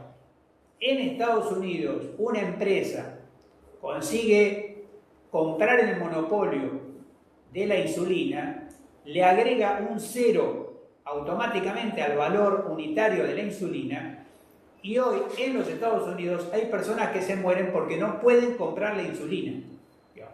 Si nosotros, digamos, no usamos este ejemplo para pensar qué significa, no es, digamos, qué pena que me da el pobre, digamos, pobre viejito que no pudo comprar en la farmacia, pena nada, digamos, vamos a decir así, indignación, no es pena. No me da ninguna pena, me indigna. Digamos. Y está faltando un poquito de dosis de indignación frente al retroceso en derechos. Sole nos dice, yo creo que se aprende tanto de un niño como de un mayor, no hay edad para aprender y para enseñar. Creo que es fácil, digamos, fácil, no fácil, pero digamos, es entusiasta sintonizar con esta frase que nos mandaba Sole, ¿verdad? Y Livia nos dice, hay tanto para trabajar, abrir mentes, políticas que acompañen, tanto para aprender de la cultura oriental, pero siempre estamos a tiempo. Bueno, digamos, cultura oriental y siempre estamos a tiempo me hace sintonía, digamos. La importancia de los cuidados hacia las personas mayores está siendo contemplada institucionalmente al momento de jubilar a las trabajadoras. ¿Habría que cambiar algo? Nos preguntan, digamos, y tengo una más. Disculpe que las comento un poquito así porque cada una de nuestras panelistas puede estar entusiasmada o les sugiere una reflexión, más una pregunta que otra. ¿Sí? Livia dice, la andropedagogía es una experiencia única. Soy docente de la carrera de profesionalización de auxiliares de enfermería y es una mirada enriquecedora. Bueno, gracias Livia. Durante la pandemia, los loncos mapuche del actual Chile mostraron la preocupación de que fueran los viejos los que no se priorizaran ante la necesidad de requerir apoyo respiratorio mecánico. Sin esa sabiduría, la comunidad se le desarma, ¿no? Interesante el rol de las personas mayores en las distintas culturas. ¿Alguna de estas resuena? ¿Alguna de estos comentarios? Por ahí Celina. Quería, a ver, pensaba que estamos trabajando en distintos espacios y yo pensaba que sí, que el ruido sobre el tema vejez va creciendo, despacito, pero va creciendo. Hoy por hoy, al estar ya viviendo lejos del conurbano, articulo con la Universidad de Mar del Plata y tengo la grata sorpresa de que también aquí tenemos una mesa, o sea que se siembra, se va sembrando, y esta mesa tiene que ver con el Departamento de Salud, el área de salud de la universidad, que tiene terapia ocupacional, enfermería, psicología, medicina, bueno, hay varias, y trabajo social. Entonces, justamente prende como problema social a través de relevamientos. Mirá qué interesante, esto engloba un poco la inquietud de alguna compañera cuando antes se habló de los territorios. En pandemia, lo que hicieron la universidad a través de los centros de extensión es observar qué pasaba con las personas mayores que estaban solas. Y relevó en territorios, en Miramar concretamente y en Mar Chiquita, por ejemplo, con el otro centro de extensión, el grado de vulnerabilidad porque estaban solos, pero además no tenían permiso para salir a abastecerse o hacer consultas o lo que fuere necesario. Entonces era una soledad impuesta que además era insuficiente a la hora del abastecimiento. Y bueno, se releva y después se problematiza y finalmente se conforma para poder pensar qué hacemos con los viejos desde el área de educación. Y bueno, hoy se sostienen diferentes espacios que articulan la participación, el derecho a participar, el derecho a ser respetados en espacios adaptados para que puedan educarse, para que puedan circular, para cualquiera de los derechos básicos enunciados en esta Convención Interamericana. Y lo que ocurre es que esto ahora va conformándose y va teniendo fuerza y pueden revisarse incluso espacios de formación como ocurre en la carrera de terapia ocupacional, que tiene una formación universitaria que está fuertemente orientada a infancia con discapacidad, donde terapia ocupacional, por supuesto, tiene muchísima injerencia en lo que es rehabilitación y estimulación. Pero no hay conformados espacios curriculares para vejez en terapia ocupacional. O sea que esto, fíjate la cantidad de impactos que tiene. La pandemia tuvo su mitad llena del vaso. Que es decir, alguien dijo, bueno, ¿qué está pasando con los viejos en los barrios? Y entonces los centros de extensión salieron a mirar y después estos llevan la información y entonces la información es procesada, se genera la mesa empieza a trabajar políticas pensadas para mayores y lo primero que hace es revisar los currículum de cada carrera. Digo, no puedo evitar la entusiasmía y creo que a pesar de que quizás todavía no estamos tan ordenados o organizados para decir que esta mesa articule con la provincial, que por supuesto es un pendiente que ya lo tomo, ¿por qué no? Para enriquecernos mutuamente y para pensar juntos. Pero digo, esto crece como propuesta. Sí, la vejez hoy es algo que está en la mesa de muchos espacios. Y bueno, para mí es más que saludable y redunda en beneficio, por supuesto. Qué bueno. Yo tenía esta tentación, a ver si a ustedes les parece pertinente. Nosotros teníamos objetivos, esto es un curso, entonces es un curso que tiene objetivos y cada una de las unidades tiene como algunas preguntas organizadoras. Ustedes pueden sentir que ya lo que voy a decir ahora ya lo hemos visto, que ya está claro y demás, o no. Y entonces les pediría, si me tienen paciencia, yo voy a leer las preguntas que teníamos previstas para el día de hoy, pero esas preguntas también son para quienes nos están escuchando. de tal manera que si ustedes sienten que no, que esto no fue totalmente abordado y demás, nos pueden mandar una pregunta ahora, incluso si se nos vence el tiempo, nos queda para la próxima clase también prevista, que de paso les comento que nuestra próxima clase va a tener que ver con esta misma perspectiva, pero analizada con lógica de derecho al futuro, en relación al tema de las nuevas generaciones y digamos, la defensa del derecho a la salud y el honrar la vida también, digamos, para niños, niñas y adolescentes. Ahí, bueno, estábamos un poquito, yo pensaba, digamos, que podíamos volver a invitar a Natalia porque me emociona mucho, digamos, que desde su embarazo esté pensando, digamos, en las nuevas generaciones. Una cosa fantástica, digamos, de justamente, imaginen ustedes qué tan intergeneracional será este curso, digamos, que estamos hablando, bueno.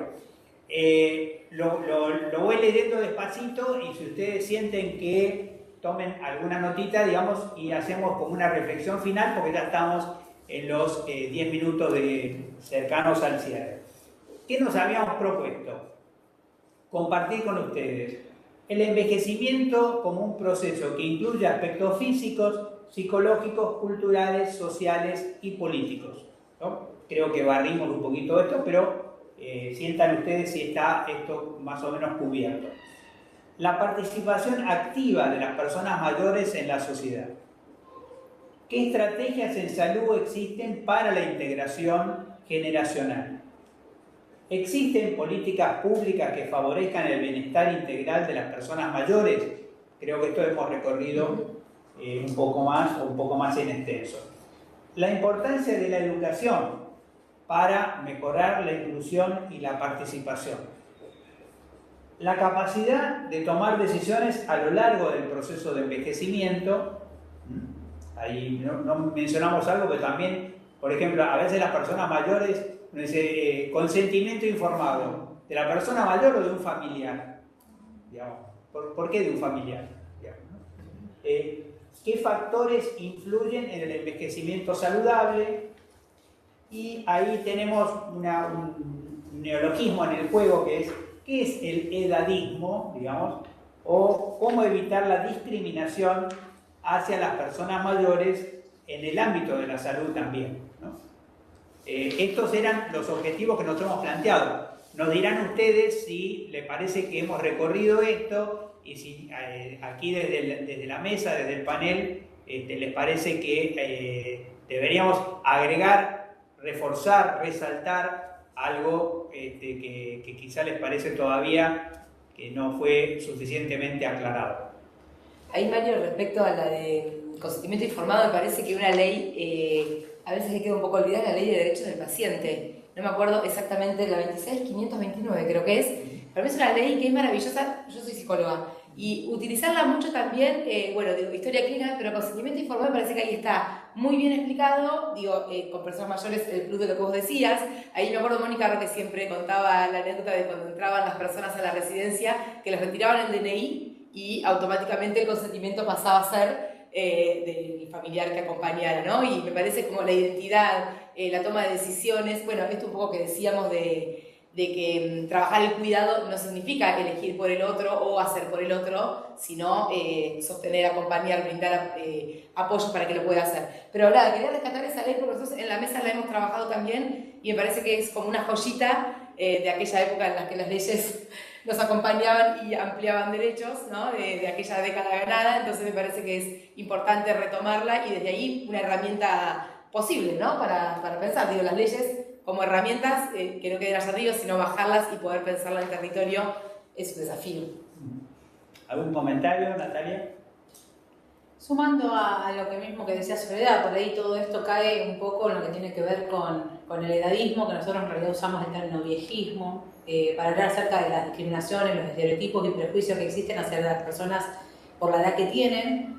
Muchas veces estas ideas que tenemos prearmadas, ¿no? Generalizables a las personas mayores respecto a que necesitan que otros decidan por ellas, posturas paternalistas de cuidado, que mucho en salud se ha visto, ¿no? Viene esa lógica quizás hoy que nos presenta la Convención de pensar a la persona mayor desde una perspectiva de derechos y no de una perspectiva totalmente asistencial en el sentido de que yo elijo por vos que es lo mejor, sino hacerla partícipe y dar cuenta de que hay derechos que están consolidados y otros que siempre se van a poner en tensión porque pasaban las minorías, que lamentablemente hoy nos encontramos en este contexto, donde algunas discusiones que siempre hablamos de la mesa parecían saldadas, cuando hay una crisis o hay alguna situación puntual, parece que las vejeces, las infancias, la discapacidad, las diversidades son puestas en cuestión nuevamente, y que creo que para que en el ámbito de la salud en particular se pueda desarmar o desarticular el edadismo y vejismo, hay que hacer revisión de la práctica.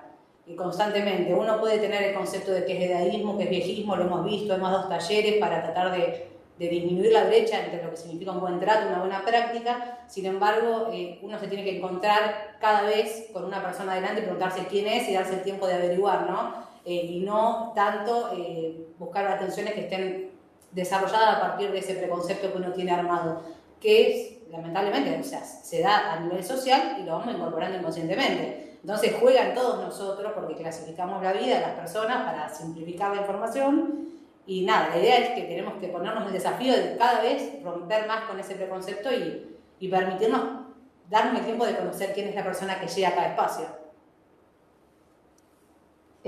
Yo una cosita, lo que dice Nati es exactamente esto de la profecía autocumplida.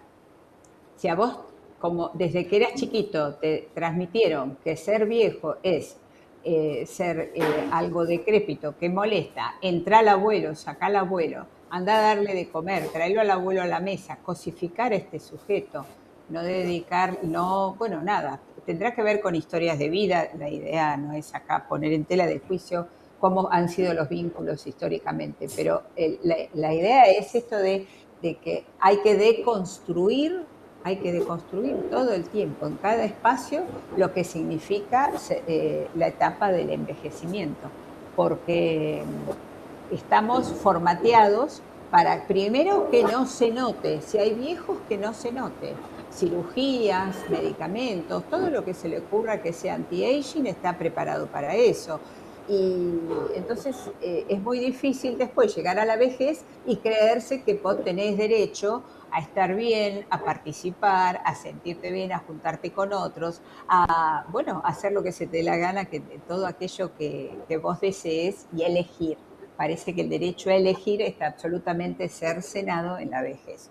Eligen otros por vos. Y no es así. La Convención dice participación y autonomía en las decisiones. Está escrito. Así que a cada viejo hay que darle el manual y cuando lo maltratan tiene que sacar el papelito y decir yo tengo derecho. Está escrito.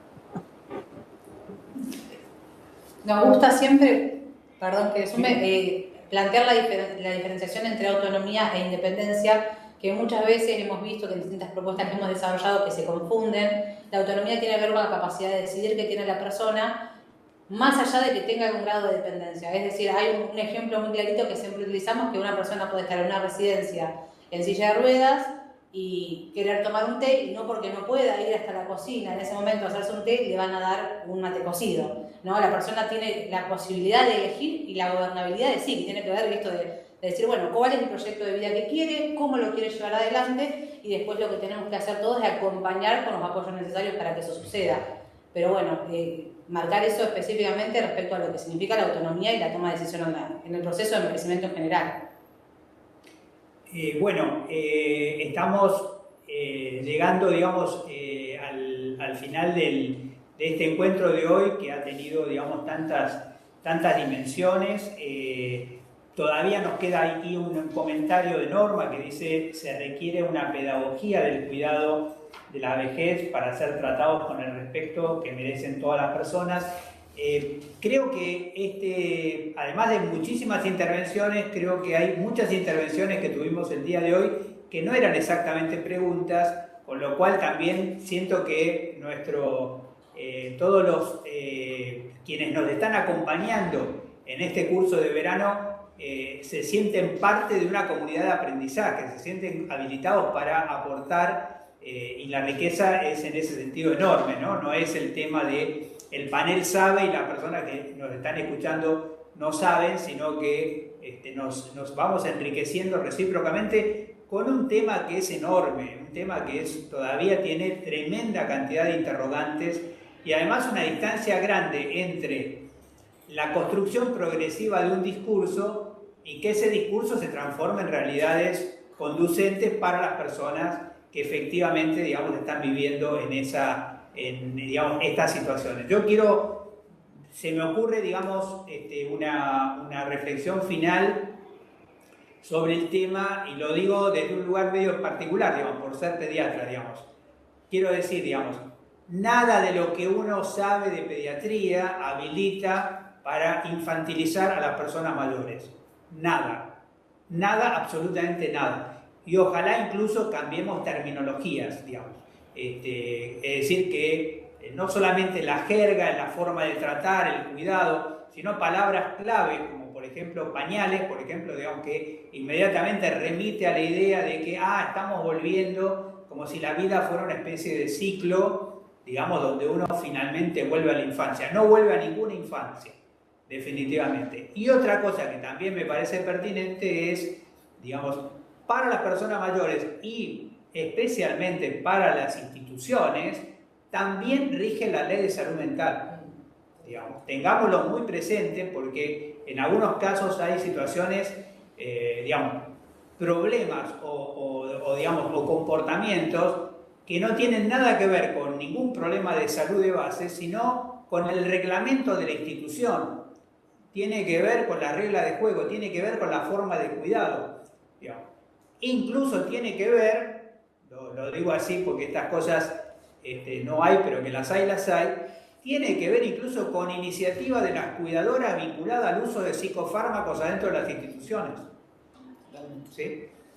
Yo he tenido la oportunidad, tengo una cuñada psiquiatra que entrando a instituciones te dice, mira, aquí hay risperidona, digamos, ¿no? Digo, esto médicamente estoy mandando una señal, pero digamos, concretamente, digamos, vamos a decirlo así, disculpe, porque ya, como dijimos viejo meado, puedo decir también esto que voy a decir ahora, digo, para que el viejo no joda, digamos, medicátelo, digamos, ¿no? Es decir, que en este sentido, también los familiares a veces tenemos que estar muy alertas, digamos, porque la persona que está internada, literalmente hablando internada, tampoco te quiere contar mucho porque después tiene que vivir con la cuidadora, ¿no? Entonces, estar bastante alerta sobre el tema de derechos humanos significa también aprender a leer señales, digamos, ¿no? Señales que aún incluso personas que tienen ya, digamos, mucho deterioro, mandan señales si son maltratadas.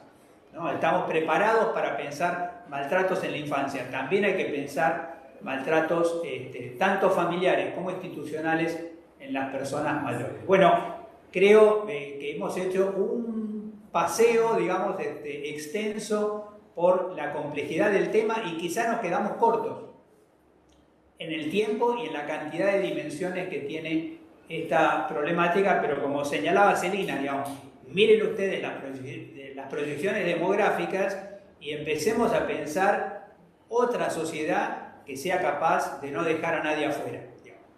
Bueno, con esto creo que tenemos vamos cerrando para el día de hoy, los vamos invitando a la actividad que tenemos, digamos, la próxima semana, donde vamos a ver esta misma consigna general, digamos, defender la salud, honrar la vida, para las nuevas generaciones, para la salud de niños, niñas y adolescentes. Muchísimas gracias, seguimos en contacto, no dejen de escribirnos porque se mantiene activo, digamos, nuestro mail entre encuentro y encuentro y nos volvemos a ver la semana próxima.